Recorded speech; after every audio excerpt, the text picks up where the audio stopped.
King sells gym. King ने gym को बेच दिया। हम लोगों ने बहुत दिनों तक हिम्मत नहीं किया उन लोगों से बात करने के लिए। हम लोग साउथ की तरफ जा रहे थे और उन दोनों के दोनों ठगों ने फिर से किसी तरीके का बिजनेस खोलने का शुरू किया। उन्होंने अल्कोहल ना पीने के लिए बहुत सारे लेक्चर दिए।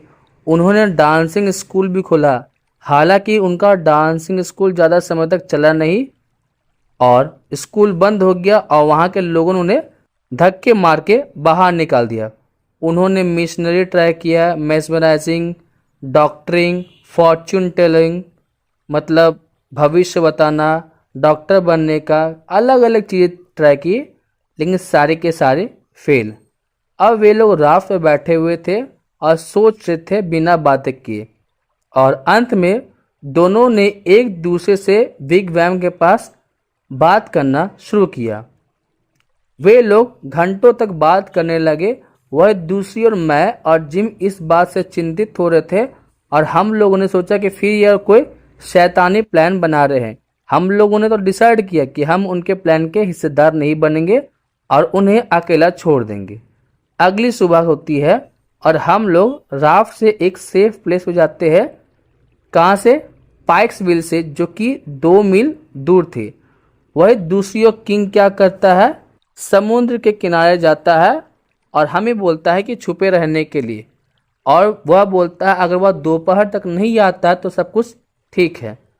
अब इस बात से ड्यूक थोड़ा चिंतित था। दोपहर का समय हो गया लेकिन किंग नहीं आया, तो मैं और ड्यूक साथ में जाते हैं गांव में उसे ढूंढते हुए, और हमें क्या दिखा देता कि वह सैलून में शराब पी रहा है। वह इतना ज़्यादा पी चुका था कि वह सही ढंग से चल भी नहीं सकता था। वही ड्यूक और किंग एक दूसरे को बुरी भली बातें कहने लगे। इस चीज़ को देखता हुआ मैं दौड़ता हुआ राफ्ट के पास जाता हूँ और चिल्लाता हूँ, जिम जल्दी से इसे खोलो, हमें यहाँ से जाना है। लेकिन किसी भी तरीके की कोई आवाज़ नहीं था। बिग वैम से कोई आया ही नहीं। जिम चला गया था। मैं उसका नाम ले रहा था। जंगलों में जा रहा हूँ, इधर उधर ढूंढ रहा हूँ, लेकिन वह मुझे नहीं मिला। मैं बैठ गया, मैं रोने लगा। तभी मुझे रोड से एक लड़का आता हुआ दिखा, तो मैंने उससे पूछा कि क्या तुमने एक अजीब गरीब नीग्रो लड़के को देखा है? तो उसने बोला, हाँ मैंने उसे देखा है, वह तो सिलास फेल्प्स के घर के पास है। वह कहीं भाग रहा था और लोगों ने उसे पकड़ लिया और उस पे $200 का रिवॉर्ड भी था। तो मैंने पूछा कि उसे पकड़ने में किसने मदद किया? तो उसने बोला, पता नहीं, एक अजीब सा बूढ़ा आदमी था और वह सिलास फेल्प्स के पास जाता है और वह बोलता है कि उस नीग्रो का लोकेशन कहाँ है, और वह सिलास फेल्प्स को उसे $40 पे बेच देता है। लेकिन वह स्लेव को पहुंचाने के लिए नहीं आया था, उसने लोकेशन बता दिया और उसे पकड़ के लोग वहां से ले गए। मैं राफ्ट के पास गया और मैं सोचने लगा। मैंने बहुत देर तक सोचा। मुझे समझ में नहीं आ रहा था कि इस ट्रबल से मैं कैसे बाहर निकलूं। उन दोनों के दोनों बेशर्मों ने जिम को $40 में बेच दिया था और अब वह फिर से एक गुलाम बन चुका था। मैं हमारे ट्रिप के बारे में सोचने लगा, जब जिम और मैं घूमते थे, तैरते थे, बातें करते थे, गाते थे, साथ ही साथ हंसते थे। मुझे वह समय भी याद आने लगा जब वह मेरे लिए रात को जागा करता था। हम लोग कितने ज़्यादा खुश थे और वह भी बहुत ज़्यादा खुश था जब मैं उसे मिला था। वह हमेशा मुझे हनी कह के बुलाता। वह हमेशा मेरा शुक्रिया अदा करता कि मैं किस तरीके से उसकी जान बचाई और किस तरीके से मैंने लोगों को बोला कि उसे स्मॉल पॉक्स है। वह मुझे अपना दोस्त मानता था। तो मैंने सोचा कि अब मैं वापस जाकर जिम को उस गुलामी से आज़ाद करूंगा। मैंने प्लान बनाया। जैसे ही रात हुआ, मैं राफ्ट को लेकर के एक आइलैंड में पहुंचा और उसे झाड़ियों में छुपा दिया। मैं रात भर वहीं सोया। जब सुबह उठा, मैं अच्छे तरीके से तैयार होकर के पैक किया कुछ सामान को, और मैं कैनोई से तैरता हुआ सिलास फेल्प्स के फार्म के पास पहुंचा और मैंने उसे उस कैनोई को वहाँ पर छुपा दिया। मैं रोड से जाते हुए जा रहा था और वहीं पे एक साइन बोर्ड था, फेल्प्स सॉ मिल्स। तो मैं उसके फार्मलैंड तक पहुंचता हूं। मैंने उसे बहुत ही ध्यान से देखा और फिर उसके बाद मैं टाउन की तरफ चला गया। सबसे पहला चीज मैंने किसको देखा? ड्यूक को देखा। वह कुछ चिपका रहा था कि 3 नाइट शो होने वाला है और वह मुझे देख करके बहुत ही ज़्यादा आश्चर्य में था। तो उसने मुझसे पूछा राफ्ट कहाँ है? तो मैंने बोला मैं भी तुमसे सेम सवाल पूछने वाला था। तो उसने बोला तुम्हारे कहने का मतलब क्या है और तुम मुझसे क्यों पूछने चाहते थे? तो मैंने बोला कि मैंने किंग को देखा था कि वह बहुत ज़्यादा पिए हुए था और मुझे पता था कि वह घंटों तक नहीं आने वाला है। तो मैं टाउन पे गया और वहाँ समय बिताया।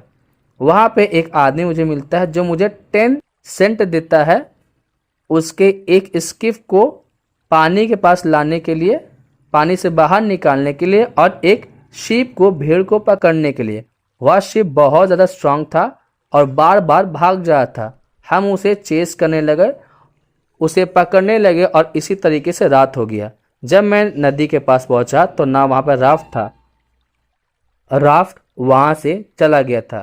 तो मुझे लगा कि कहीं आप लोग किसी प्रॉब्लम में न हो और जिम के साथ कहीं नहीं चले गए। तो मैं इस शहर में घूमने लगा। मैं बैठ गया और रोने लगा। मैं जंगलों में सोया, लेकिन राफ्ट का क्या हुआ और जिम कहाँ है? तो वह बोलता मुझे नहीं पता जिम कहाँ है। जब वह बूढ़ा आदमी और मैं नदी के पास पहुंचे तो जिम जा चुका था। मुझे लगा कि तुम दोनों के दोनों चले गए। तो मैं बोलता हूँ मैं जिम के बगैर कैसे जा सकता हूँ? फिर वह बोलता है कि हम लोगों ने तो ऐसा सोचा ही नहीं, अब तो मेरे पास पैसे भी नहीं है।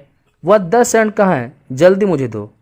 तो मैंने उसे 10 सेंट दे दिया। साथ ही साथ मैंने उसे ये भी बोला कि मुझे भी भूख लगी है, तो अगर आप कुछ लोगे तो मुझे भी दे देना, क्योंकि मैंने पिछले दिन से कुछ खाया नहीं।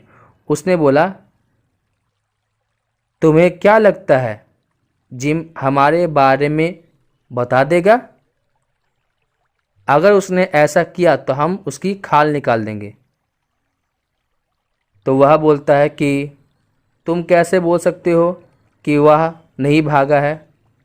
तो फिर वह बोलता है नहीं नहीं, उस ओल्ड फूल ने, उस बूढ़े ने उसे बेच दिया है और सारे के सारे पैसे खर्च कर दिए। तो मैं रोने लगा और बोलने लगा उसे बेच दिया? तो बोला हाँ उसे बेच दिया और अब तुम उसे नहीं मिल सकते, इसलिए रोना बंद कर दो। लेकिन क्या तुम मुझे एक बात बताओगे? हमें यहाँ 3 दिनों तक रहना है, इसलिए तुम हम लोगों के बीच की बात किसी को भी नहीं बताओगे। अगर मैं तुम्हें यह बता दूं कि वह कहाँ है? तो मैंने बोला हाँ हाँ मैं नहीं बताऊंगा। तो उसने बोला एक किसान है सिलास फिफ्थ, बस इतना बोल करके वह रोक देता है और उसने अपना माइंड बदल लिया था। अब वह बोलता है एक फार्मर है जिसका नाम है अब्राहम फॉस्टर, जो कि 40 मील दूर रहता है, तुम्हें वहाँ जाना पड़ेगा। तो बोला ठीक है मैं दोपहर को जाऊँगा। तो वह बोलता दोपहर को नहीं, अभी निकल जाओ। और बिना मुड़े मैं चलने लगा। मुझे पता था वह मेरा पीछा कर रहा है। मैं 1 माइल तक दौड़ कर चलता हुआ वहाँ जाता हूँ और फिर वापस सिलास के फार्म की तरफ मुड़ जाता हूँ।